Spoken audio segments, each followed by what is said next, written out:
Ngayon lang talaga ako nakapag-voice over mga dahil sa ipon ng anak ko. So, the moment of truth kung magkano nga ba ang naipon niya mula nag-umpisa yung pasukan hanggang nitong December lang. 1 year pa lang din naman sa kanya yung unit na meron siya. Same kami, nag 1 year pa lang. Pero yun nga, lag nga yung mga cellphone namin. So, sa kagustuhan niya na mag-upgrade ng phone, gusto niyang bumili this year. Pero sabi ko ay hindi ko kayang bumili ng cellphone. So, yung suggestion ko sa kanya, kung gusto mo talaga mag-upgrade ng phone, yung baon mo, i-save mo, magtabi ka para makabili ka ng cellphone. At kung magkano lang nga yung maipon at kung merong mang kulang, ako na yung bahala doon sa kulang. At mahirap nga din naman mag-aral kapag yung phone mo ay laging lag. At naiintindihan ko naman yun. Oh, ito baka sabihin nyo, naiintindihan mo naman pala yun na laging lag yung cellphone ng anak mo kapag nag-aaral. Bakit hindi ka na lang bumili ng diretso? Hindi po ganyan. Hindi porket ako ay may trabaho, kailangan ibigay ko na kaagad kung ano may hinihingi ng anak ko. Kailangan alam nila kung gaano kahirap kitain yung pera at kung gaano kahirap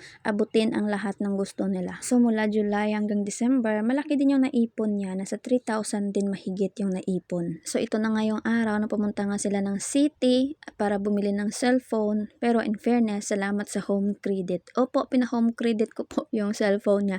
Kasi medyo malaki din naman mga day. May mga bagay din naman ako na kailangan gastusan. Wala namang pagsisisi mga day kapag nag-home credit tayo kasi hindi naman pabaya itong anak ko sa pag-aaral niya. Pero yung tatay sa tabi ay parang nag-iisip na buwan-buwan na naman sasakit ang ulo nito at mababawasan na naman ang allowance nila buwan-buwan. Joke lang. So ayun na nga nung nabili na nila yung phone mga day na iuwi na. Simple lang naman yung billing ko sa kanya. Walang mababang grades dahil nga wala na nga siyang reason na magsabi na naglalag yung phone niya. Hindi nga siya makagawa ng assignment.